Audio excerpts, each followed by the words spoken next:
While Dustin May recovered from 2 elbow surgeries, he discovered a new knockout pitch. UCLA works feverishly to rebuild its secondary with transfers, and it's time to face reality. The defending champion Galaxy are drowning. Good morning. I'm James. This is your daily dose of sports and snark for the greatest sports city in the world, Los Angeles. This is the faithful Angelenos Morning Report. It is April 16, 2025. Lovely day. They actually discovered the sun up in Portland, Oregon. The locals don't know how to react to it. It's almost like they think Satan is hovering over the sky. And that's what you get with too many hallucinogens. But I will say for the normies, the sun is lovely. It puts you in a great mood to talk LA sports. And if you like being in the know about LA, click and clack the like button. Click and clack the subscribe button. There's a notification bell. Hit that. It'll let you know when we drop new content. Sharing is caring. Let people know we exist. And by all means, comment. Now, before we go through the news notes, a look at the scoreboard. Dodgers 6, Colorado 2, and Kings 6, Seattle 5. Meanwhile, today, Colorado is at the Dodgers looking for a good old-fashioned sweepy sweep. First pitch is at 7 o'clock. What do you say we get to the news? You know, Dustin May has always pitched like a guy who knows people look at him like Carrot Top. Always angry, always with something to prove. To the naked eye, it only seemed like a matter of time before he would rage injure his own pitching arm. And it happened a couple of years ago. The dude needed multiple surgeries just to get the limb to try to function again. It wasn't just that he had Tommy John surgery. It was like he had deluxe Tommy John surgery, a second helping of Tommy John surgery. No. Didn't get enough. My cup needs to runneth over. May I please have a second Tommy John surgery, just for kicks. But in that time off, which took multiple years, he developed a new pitch that nobody knows what to call. Coaches are calling it a slider. Others call it a curve. Still others say it's a sweeper. And you hear analytics nerds talk about spin rate, right? This pitch apparently has more spin than virtually any other pitch in the game right now. May threw that pitch 28 times in 6 innings, and it crushed Colorado on Monday. And that was his first win in the majors in 709 days. And believe you me, he needs that pitch. Because before these multiple surgeries, May would just flame guys. And he's not cracking triple digits now. Now, said manager Dave Roberts, quote, "There's been a lot of maturity. I think that he understands that more is not always more as far as effort or trying to bully hitters. He knows how to pitch and make pitches," unquote. But there's a caveat. If the new pitch is actually a sweeper, the grip puts extra strain on, wait for it, your elbow. Great. So now we'll see if he can go to 4 or 6 Tommy John surgeries if that's the case. Pinch hitting legend Manny Mota, and I love Manny Mota. It brings back fond memories of my childhood. Vin Scully used to refer to him in these reverent tones as Manuel Geronimo Mota. I love the guy. Manny Mota suffered a stroke on Monday. Now, his son, Jose, is a former player and broadcaster. He said the former Dodger hitting coach never lost consciousness and is resting comfortably. Manny Mota's 150 pinch hits was a major league record that stood for 20 years. It's a day that ends with Y, so we have to talk about injured Dodger pitchers. Bobby Miller is going to get the start tonight. You might recall he went into the concussion protocol in spring training after taking a line drive to the head. He's going to replace Landon Knack, who was battered silly by the Phillies last week, although the only thing the Phillies didn't hit was Landon Knack's head. And Knack replaces Blake Snell, who has a sore shoulder. So, for those of you who keep Venn diagrams or charts of some sort, you have Miller replacing Knack, replacing Snell. Got it? Huh?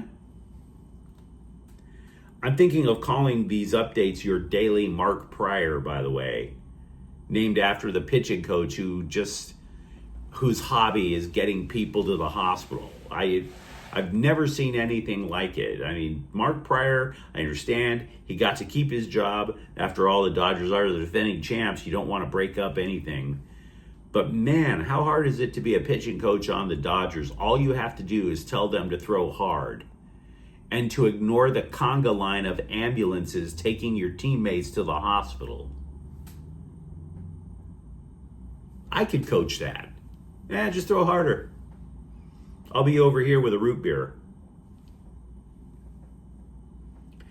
Has Korean middle infielder Hae-Sung Kim caught up with American pitching?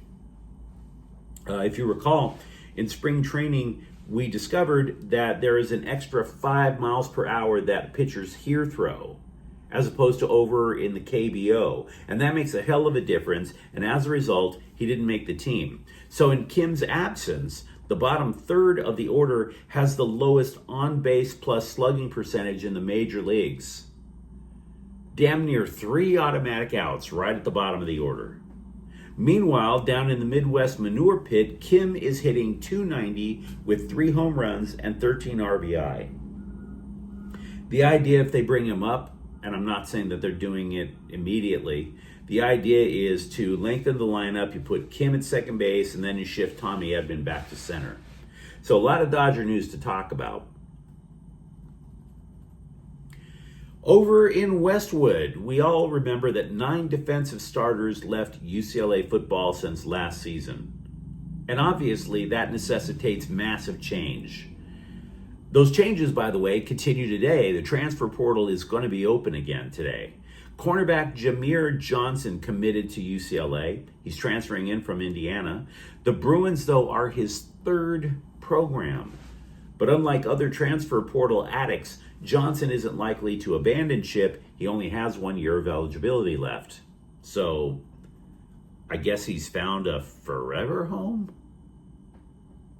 Meanwhile, something that really troubles me a bit is I was reading this feature article on safety Key Lawrence, and he's being referred to as the alpha of the secondary room. A coach told the LA Times that Lawrence is, quote, out there barking on the field. He's bringing the guys along, unquote. Now, if you are a Bruins fan, I would not blame you if you just shrug your shoulders and you said, well, yeah, somebody needs to be the leader back there. And that's totally fair. Somebody needs to lead. But I was sitting there saying there's something that seems off about this whole thing to me. And then I realized it's because this is Lawrence's 4th school. Tennessee, Ole Miss, Oklahoma. So it's not that I'm trying to tell you that Lawrence sucks. It's not that I'm trying to tell you that UCLA sucks. It's because he doesn't suck. He generated 58 tackles in 2022, right? But if this guy is so valuable, if this guy is such a leader of men, why didn't he lead at those other 3 schools? If he did do that, why didn't those schools fight harder to keep him? Because he's that valuable, correct? Tennessee didn't fight to keep him. Ole Miss, Oklahoma, nope. So yeah, you take that, you add Johnson in coming from Indiana, and I get that UCLA had no choice but to change. The other players left just because of graduation. So they had to fill these holes. All I'm saying is, are we getting a little too much happy talk out of UCLA? All I'm saying is, I have to see the product on the field before I start to buy in. That's all. Feel free to disagree. The Elias Sports Bureau has deemed this season to be the worst start in Galaxy franchise history. They're one of the original clubs of MLS, guys. And the signature franchise of the entire league with 6 MLS Cups. And this start is even worse than Chris Klein's decade of unparalleled stupidity. It's not just that they have 0 wins in 8 matches, by the way. They've conceded the opening goal 7 times in 8 MLS matches, meaning that they're always trying to come from behind. As a result, they've only led in 1 MLS game. They have the worst goal differential in the league. The LA Times, meanwhile, tried its best to say that all hope is not lost. The scribe who wrote it mentions that 2 teams went through winless streaks of at least 6 and wound up winning their conference. And it was extrapolated further. They were saying that even winning the conference obviously is not the goal, because 18 of 30 MLS teams in MLS reached the playoffs. And I'm not disputing any of that. But having said that, the Galaxy right now are 8 points out of a playoff spot. So if you were to even slide into the lowest playoff spot, the lowest seeding, things would have to go perfect for the Galaxy for 3 consecutive weeks. They'd have to win their next 3 matches, and the team that's currently in 9th would have to lose the next 3 matches. That's a hell of an ask. The Galaxy are going to be close to the bottom of the standings now for almost a month, and that is even the best case scenario. Now, the reporter, to his credit, did cover his bases. He was asking players, he was asking manager Greg Vanney about what has to change.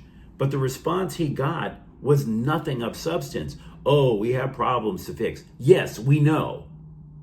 What are you fixing? What are you trying to fix? Oh, we've got to turn it around. Yeah, what turns it around? Could you extrapolate, please? So I guess what I'm trying to say is, and I've been a Galaxy supporter since day one. I'm an old head. I got that. What I'm trying to say is, I can't promise you this will turn around.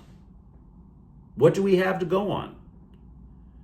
The Galaxy, a 6-time MLS Cup champ, is just 1 point ahead of the team with the league's worst record.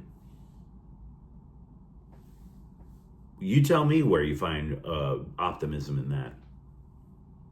I don't see it yet. Win a match. Then we might talk optimism. So, just so you can have a good laugh with your cornflakes this morning, Dallas general manager Nico Harrison has no regrets about trading Luka Doncic to the Lakers. He said that while spinning around and around with his forehead on a baseball bat until he fell down and started giggling like a 3rd grader. Yep, no regrets from Nico Harrison. When talking about the NFL draft, by the way, don't forget about former USC offensive lineman Jonah Monheim. According to CBSSports.com's Pete Prisco, who is their head NFL analyst, he's looking over the tape of Monheim playing center against Michigan, and Monheim held more than his own against 2 likely first-round picks in Mason Graham and Kenneth Grant. Now, it is true that Graham did get a sack in the game, but the tape on that play indicated that Monheim effectively blocked him multiple times before Miller Moss was corralled. In other words, Moss should have gotten rid of the ball quicker. The knock on Monheim is that his arms are short, but he makes up for it with quickness and technique. With college hockey season over, the Kings signed Denver forward Jared Wright to an entry-level contract. His team was bounced in the national semifinals, the so-called Frozen Four. It is possible he could get shipped to Ontario in time for the AHL playoffs. And believe you me, if there is one place where you would call living in the Inland Empire an upgrade, it's being at the Frozen Four in St. Louis, Missouri. So he's a moving on up. North Carolina's all-time leading rebounder, Alyssa Ustby, was signed to an undrafted free agent contract by the Sparks yesterday. So they obviously need as many rebounds as they can gather while Cameron Brink decides what she's going to do with her life, be an Instagram model or play in the WNBA. Ustby also averaged double figures in scoring. But you let me know what you think in the comments thread. Talk to me, for example, about Dustin May and his new pitch, Or for that matter, how much trust you put in a completely rebuilt UCLA defense? And if you enjoyed the content, don't forget to subscribe to Faithful Angelenos. We're talking LA sports every single day here.